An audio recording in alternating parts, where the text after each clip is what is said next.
Hey, I'm Khaled. I'm a visual arts teacher, and in this tutorial, I will explain the Loomis method to draw face/head from side view. I know that you are a little impatient to be able to draw portraits perfectly, but don't worry, I am here in this channel to help you move forward and progress. But if you are passionate and you are well motivated to spend hours and hours practicing to understand and be able to draw heads correctly with the essential Loomis method. And so my goal with this tutorial is to make each step as easy to understand as possible and fill in the gaps. Loomis method, head construction steps. We've drawn the head using the Loomis method from the front on and side view perspectives, both of which are pretty simple, flat viewpoints. Now, we'll try a 3/4 view. This ups the complexity a little as now we're going to have to start thinking in 3 dimensions. You can use these same steps to draw the turned head from any angle. Whether that's 2/3, 3/4, or just about any other angle. Draw a circle. The key to successfully drawing a Loomis head from any angle is to remember that the outer circle, representing the cranial mass, is a simple ball shape. To draw this circle, either freehand with a pencil, or use a drawing tool like a compass to create a more accurate shape. Start with light lines on the paper, as you'll likely want to erase these when you've finished your drawing. Draw cross lines. You're now going to want to orientate your ball shape to visualize it in 3D space. Use the brow line rubber band through the middle of the ball, horizontally, and another rubber band perpendicular to this to give yourself a 3D ball. If you're having trouble visualizing where these crossed lines should go, use this 3D model to help guide you. Draw an ellipse for the side of the head. The inner circle, which appears as an oval in this early stage of the drawing, is a flat plane. This represents the side of the head. It's effectively a slice of the side of the ball shape. Use the rubber band crosshairs to guide your creation of the ellipse that represents the side of the head. The equivalent slice on the other side of the head will be partially visible from certain angles, especially on the forehead where the plane change is most acute. You'll want to keep this in mind and square off the line of the forehead a little to account for the plane change. Draw a center line. Drop your center line vertically down off the middle of the ball. This represents where the center of the front of the face will be, which splits each side of the nose and lips, each eye, chin, and eyebrows. The center line will help you to symmetrically place features on the face. Mark guides for the nose, chin, and hair. The next step is to divide the face up and mark where the nose, chin, and hair lines will go. The proportions of these lines remain relatively consistent for all head shapes. When looking at the proportions of the head, it can be broken down into thirds to help with accurate drawing. The first third is from the hairline to the brow and includes the forehead and eyebrows. Then, the second third is from the brow to the nose and consists of details such as eyes and nostrils. Finally, the last third goes from the nose to the chin and contains features like lips and jaw. The other measurements you can consider are that the hairline is halfway between the brow and the top of the head. Then the nose is halfway between the brow and the chin. Draw the nose and hair lines. Mark off where the nose line will be parallel to the brow line above. Then, the hairline is equidistant from the brow line and sits at the top of the head. You can see the faint line for the hair at the top of the demonstration image. Draw the chin line. Drop that same measurement down to mark off the chin line. Each of your measurements should be about the same distance from one another, as measurements of thirds. Draw the cheek. From the brow line at the outside of the ball, drop the cylinder shape of the far side of the face and jaw line down to the chin line. This cylinder will have a slight convex curve to it representing the outer edges of the far cheekbone and tapering of the jaw towards the chin. Mark the width of the chin. Estimate the width of the chin, depending on your model's jaw shape, and square off this part of the jaw to represent the far side of the jawline. Draw the jaw. Line the near side jawline curve from the chin line, altering the tight curve change of angle just below the bottom of the sliced-off ellipse to suit your model's jaw shape. Draw the ear.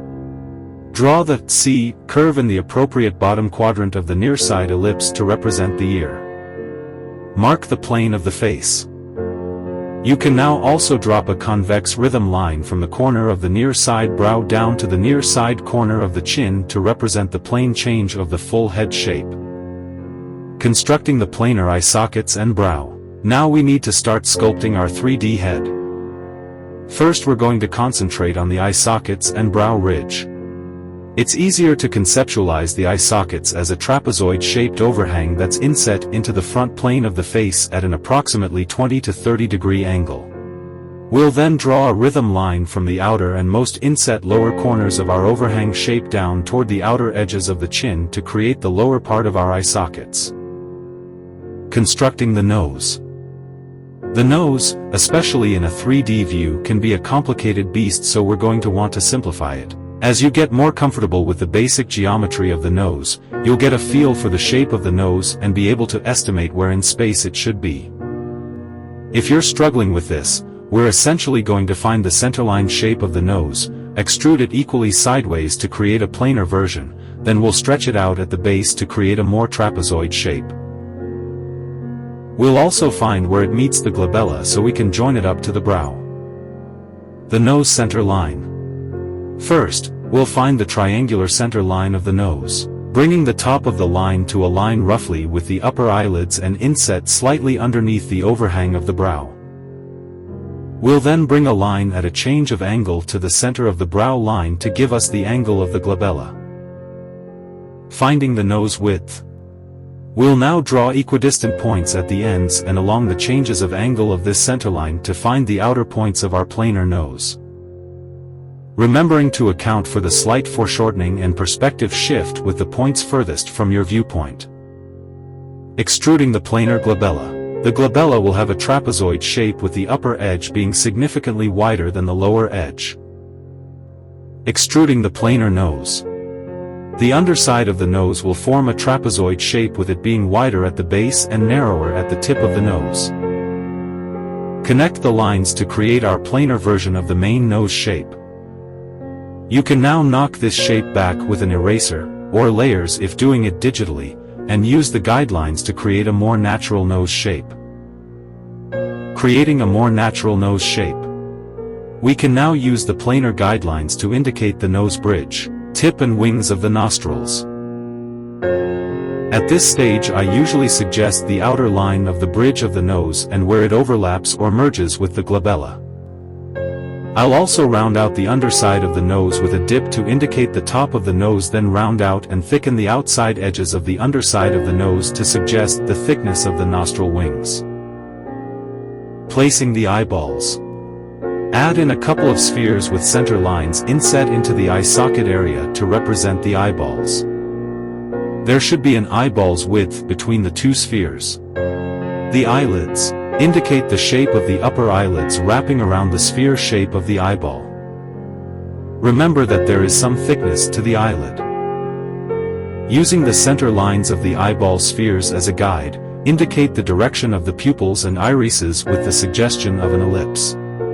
Any emphasis on the lower lids can age or tire the look of your model, so at this stage, I'll leave indications of the lower lid until later in the drawing.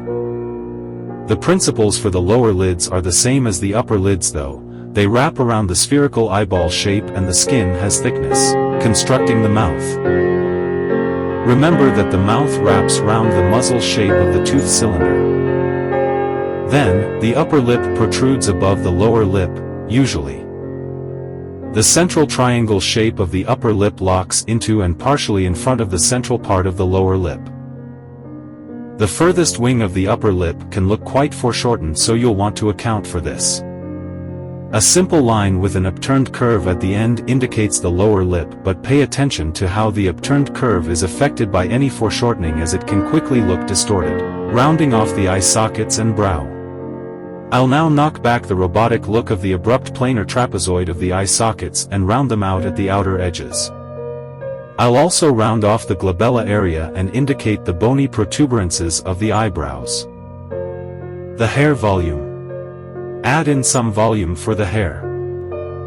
It's not super important at this stage, but we want to bear in mind the volume thickness. Treat the hair as one whole mass and remember the planes change as the hair follows the shape of the head. You can also erase the guidelines at this point. From here, you can add depth and realism to your drawing by shading the head. Use soft graphite pencils and choose your favorite shading technique to create contrast and accurate value transitions. To obtain accurate depictions of light and shadow, you can refer to your drawing reference. If you're drawing from imagination, make sure to establish a light source and work from there. Finally, enjoy practicing the Loomis method, and once you've mastered the basic angles we've covered here, try moving on to more challenging angles. The more you practice, the easier it becomes. The Loomis method isn't perfect, but it works well as a basic and easy-to-remember system for constructing heads.